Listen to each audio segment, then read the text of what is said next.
कार्यक्रम की आज के प्रसारण पुण्यार्जक हैं श्री मनोज जैन, वरदान जैन एवं समस्त परिवार, A/50 defence colony, Meerut, Uttar Pradesh. में सुंदर अर्घ बनाए, चरण तुम्हें आगे, मिल जाए सिद्ध स्वरूप, करम मेरे भागे। श्री प्रतीक सागर गुरुदेव तोरी छवि प्यारी, तुम चरण कमल बो नित्य जाऊं बलियारे। गुरुवर आए तो ज्ञान की बरसात हो गई, गुरुवर आए देखो ज्ञान की बरसात हो गई। ओ गुरुवर आए देखो ज्ञान की बरसात हो गई। ओम ह्रीं परम पूज्य 108 श्री प्रतीक सागर गुरुभ्य अनर्घ पद प्राप्ताय अर्घम निपामति स्वाहा। गुरु की महिमा है बड़ी, जान सका ना कोई। प्रतीक सागर जी के चरण में नित्य नित्य मंगल होए, ओ नित्य नित्य मंगल होए। ओ मैं आया ओ चरणों में, ओ प्रतीक सागर ओ दर्शन को, ओ तेरे द्वार आया करो बब पार आया। ओ तेरे द्वार आया करो बब पार आया। ओम ह्रीं परम पूज्य 108 श्री प्रतीक सागर गुरुभ्य अनर्घ पद प्राप्ताय अर्घम निपामति स्वाहा। बाणी माँ जिन बाणी माँ, बाणी माँ जिन बाणी माँ, बाणी माँ तेरे चरणों की धूल बाबा, चंदन गुलाल बने। तेरे चरणों की धूल गुरुवे, तेरे चरणों की धूल गुरुवे, चंदन गुलाल बने। हम अज्ञानी हो ज्ञान गुरुवर का प्राप्त करें। इसीलिए तो कहा गया रघुकुल रीत सदा चले आई, प्राण जाए पर। ये कहाँ की रीत है? रघुकुल, रघु मतलब राम के कुल की, राम को महान बनाने वाला भारत की संस्कृति है।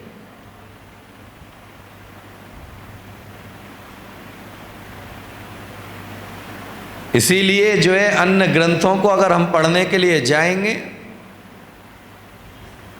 अन्य मतों के दर्शन को अगर देखने के लिए जाएंगे, तो वहाँ पर एक पंक्ति आपको देखने को मिलेगी, प्रातः काल उठऊ रघुनाथा, मात पिता गुरु नवावई माता। क्या करना प्रातः काल उठ के? क्योंकि पहले जन्म देने वाले माता पिता तुम्हारे गुरु हैं, और दूसरे जिनके द्वारा तुम्हें संस्कार दिए गए वह तुम्हारे गुरु हैं। ये भारत की अक्षुण्ण परंपरा है। भारत की संस्कृति में बर्थडे आने पर मोमबत्ती फूंकना भारत की संस्कृति नहीं है। जन्म दिवस आने पर भगवान के चरणों में दीप जलाना भारत की संस्कृति है। इसीलिए तो भारत कहा जाता है। भा यानी भास्कर, रा यानी रथ, जो प्रकाश को फैलाने में रथ है, उसका नाम भारत कहा जाता है। अंधेरा करने वाला नहीं, उजाला करने वाला। जमीन के टुकड़े को जीतने वाला भारत की संस्कृति नहीं है। दूसरे की जमीन जीत करके भी उसे लौटा देना, ये भारत की संस्कृति है। इसलिए आज तक भारत की संस्कृति ने जीता जरूर है, लेकिन जीतने के बाद लौटा दिया है। भरत और बाहुबली के बीच में 3 युद्ध हुए, लेकिन तीनों युद्धों में विजयी कौन हुआ? बाहुबली विजयी होने के बाद में क्या किया उन्होंने कि वह विजयी होने के बाद अपना राज्य तो छोड़ा ही छोड़ा, क्योंकि बाहुबली चाहते तो वह जीत चुके थे, लेकिन जीत करके लौटा देना ये हमारी पुरानी परंपरा रही है। इसीलिए भारत की संस्कृति जमीन पर अतिक्रमण करने की संस्कृति नहीं है। भारत की संस्कृति सुबह शाम बैठ करके प्रतिक्रमण करने की संस्कृति है। और आज हमने क्या सीखा? प्रतिक्रमण करना सीखा या अतिक्रमण करना सीखा? बोलो। अब अतिक्रमण करते हैं, इसलिए सरकार को आकर के तोड़ना पड़ता है। और पहले से ही हम अतिक्रमण मुक्त अगर अपना मकान बनाया होता, अतिक्रमण मुक्त अगर अपनी दुकान बनाई होती, तो सुंदरता भी बढ़ती और दोबारा तुम्हें उसे हटाना भी नहीं पड़ता। इसलिए महावीर ने अतिक्रमण करने के लिए नहीं कहा। क्या करने के लिए कहा? प्रतिक्रमण। हम तो अतिक्रमण सामने वाले की जगह पे भी कर लेते हैं।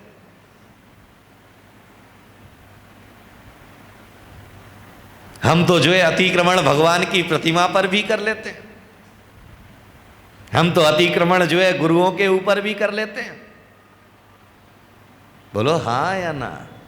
प्रतिमा के ऊपर अतिक्रमण करते हैं कि नहीं? दर्शन करने के लिए खड़े होंगे तो ऐसे दर्शन करने के लिए खड़े होंगे कि पीछे वाले को दिखाई ना दे, एकदम बिल्कुल भगवान के सामने। भगवान की नजर एकदम हमारे ऊपर पड़ना चाहिए। अरे याद में रखना कि भगवान की नजर तुम्हारे ऊपर पड़ेगी या नहीं पड़ेगी, लेकिन कर्मों की नजर तेरे ऊपर जरूर पड़ेगी, क्योंकि तेरे बीच में खड़े होने से जो बाद में दर्शन करने आया उसे भगवान का चेहरा दिखाई नहीं दिया, तो तुझे दर्शनावरणी कर्म का बंद जरूर हो जाएगा। कर्मों ने तेरे ऊपर नजर जरूर रख ली है। इसीलिए कहा गया कि भगवान जिनेंद्र के दर्शन करने के लिए जा रहे हैं तो ऐसी जगह खड़े होकर के दर्शन करना कि जहां किसी को तुम्हारे दर्शन से व्यवधान ना हो। और हम कहां खड़े होते हैं? एकदम साइड में। कहां? एकदम सीधा सेंटर पॉइंट, क्योंकि भगवान के ऊपर हमारा ही कॉपीराइट है। मुनि महाराज के ऊपर, अरे बोलो, हमारा ही कॉपीराइट है। चरण छुएंगे तो हम ही छुएंगे। हमारे हाथ में जो है पाद प्रक्षालन का कलश पकड़ा दिया है, अब तो पूरे टाइम कौन बोला? हम ही पकड़ के रखेंगे। यानी बाजू वाले का क्या लेना देना है? आगे हम खड़े हैं, वो फोटोग्राफर सामने है, कैमरा सामने है, सबसे ज्यादा फोटो ये देखो हमारी आना चाहिए। निवेदन और गुजारिश करना चाहूंगा, इसलिए कहा गया मिल बांट के खाओ, अकेले मत खाओ। महिलाओं को कहा गया कि भाई जो है जितनी भी कुर्सियों पर बैठी हुई महिलाएं हैं वह सभी शास्त्र भेंट करे। सारी आ भी नहीं पाई, उसके पहले तो रख के चले। तुम आओ या ना आओ, हमारा काम होगा, हमारे हाथ में मिल गया, हमने अपना काम निपटाया, अब तुम जानो तुम्हारा काम जाने। याद में रखिएगा कि लेकर के चलना भारत की संस्कृति है, छोड़ना भारत की संस्कृति नहीं है। अरे याद में रखना कि हाथ मिलाओगे जभी तो दिल मिला पाओगे, हाथ जोड़ोगे तो सामने वाला भी तुम्हारे लिए हाथ जोड़ने लगेगा। इसीलिए भारत की संस्कृति कहती है कि अपनी संस्कृति में रहने वाला व्यक्ति जो है कभी भी निराशा और हताशा में नहीं जीता है। इसीलिए भारत की संस्कृति देने की संस्कृति है। भारत की संस्कृति त्याग की संस्कृति है। भारत की संस्कृति बलिदान की संस्कृति है। और याद में रखना, बलिदान करना पड़ता है। एक परिवार को अगर चलाना है तो बड़े लोगों को बलिदान, बोलो। इसलिए कहा गया कि घर का मुखिया गौमुख जैसा होना चाहिए। किसके मुख की तरह? गौमुख मतलब गाय के मुख की तरह। क्यों? क्योंकि गाय जब पानी पीने के लिए जाती है ना, तो वह पानी के अंदर घुसती नहीं है। कहां से पानी पीती है? अरे बोलो, जीभ से तो पीती है, लेकिन पीती कहां पे खड़े होकर के? किनारे पे खड़े होकर के धीरे से, कि पानी को भी पता ना चले कि उसे कोई पी रहा है। और भैंस, भैंस तो हमारी प्रवृत्ति किसकी तरह है? गाय की तरह प्रवृत्ति है या हमारी भैंस की तरह प्रवृत्ति है? याद में रखना, धर्म सभा में आएंगे सबसे बाद में आगे हटो जी हटो जी हटो जी हटो जी हटो जी हटो जी हटो जी हटो जी, और सीधे आगे आकर के। भारत की संस्कृति कहती है कि अगर आप बाद में आए हैं तो पीछे बैठे हैं, और पहले आए हैं तो बोलो। और हम क्या करते हैं? पहले आते हैं, पीछे बैठते हैं, बाद में आते हैं वो आगे बैठते हैं, क्योंकि वीआईपी है, चीफ गेस्ट। बाद में आए और आगे बैठे उसे क्या कहेंगे? बोलो, समारोह का मुख्य अतिथि। निवेदन और गुजारिश केवल इतना ही करना चाहूंगा, अनुरोध केवल इतना ही करना चाहूंगा कि विचार करिएगा, मंथन करिएगा, सोचिएगा कि हम संस्कृति और संस्कारों से कितने दूर हैं। पहले जो है प्रणाम करने के लिए जाते थे तो क्या छूते थे? बोलो बहुओं, क्या छूते थे? चरण। और आज जब पैर छूने के लिए जाते तो क्या छूते हैं? बताओ, चरणों तक तो हाथ पहुंचता ही नहीं है भाई, पैर जो है घुटनों पर ही अटक जाता है। इसीलिए कहा गया कि चरणों में आचरण का वास है, लेकिन घुटने में किसका वास है? दर्द का। घुटने में किसका वास है? इसीलिए आजकल क्या हो गया पैरों में, जिसको देखो उसको कुर्सी चाहिए, बुजुर्ग हो या जवान, क्योंकि उसने छुआ क्या है? अपनी सासू के घुटने छुए तो सासू ने कहा तथास्तु, मेरा दर्द तेरे को मिल जाए। उसने तथास्तु कह करके तुम्हें आशीर्वाद दे दिया है कि मेरा दर्द तुम्हें मिल जाए। तो याद में रखिएगा कि जो चाहिए वह छुओ। इसीलिए संतों के क्या छूते हैं? चरण में भी कहा गया कि मुनिराज के जो है आप पैर के नाखून छुओ, अंगूठे के ऊपर अपनी आंख को लगाओ। किसके ऊपर? किसके ऊपर? और हम कहां लगाते हैं? आप घुटने पे। महाराज बैठे थे,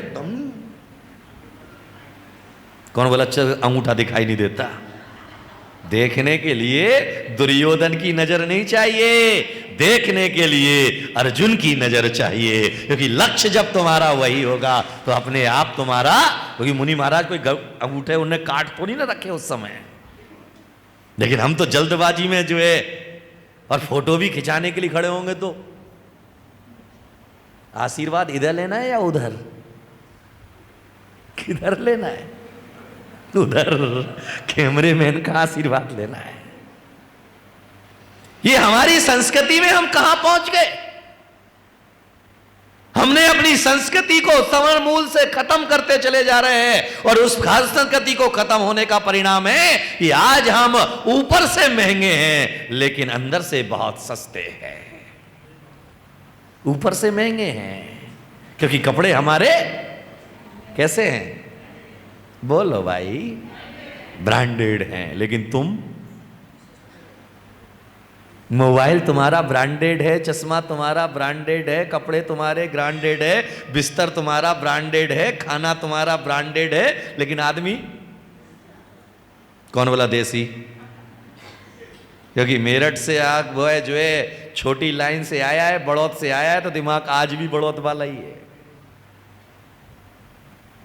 सहारनपुर से आया है तो आज भी दिमाग भले ही दिल्ली में रहने लगा हो। बोलो, ब्रांडेड कहां है हम? याद में रखिएगा, भारत का ब्रांड क्या है? आगरा का लाल किला, आगरा का ताजमहल भारत का ब्रांड नहीं है। दिल्ली का लाल किला भारत का ब्रांड नहीं है। भारत का ब्रांड है सत्य और अहिंसा।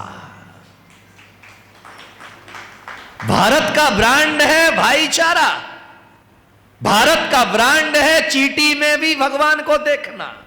भगवान में तो भगवान को देखना, मगर चींटी में भी, अरे बोलो बाबा, किसको देखना? हमें चींटी में भगवान दिखाई देते हैं? किस किस को दिखाई देते हैं चींटी में भगवान? चींटी में अगर भगवान दिखाई होते तो दवाई छिड़कने की क्या जरूरत थी? मच्छर में तुम्हें भगवान दिखाई देते? ये कह रहे हाँ देते हैं। तो फिर वो लगा के काय के लिए? फुसफुस बोलो। तुम्हें गधे में भगवान दिखाई देते?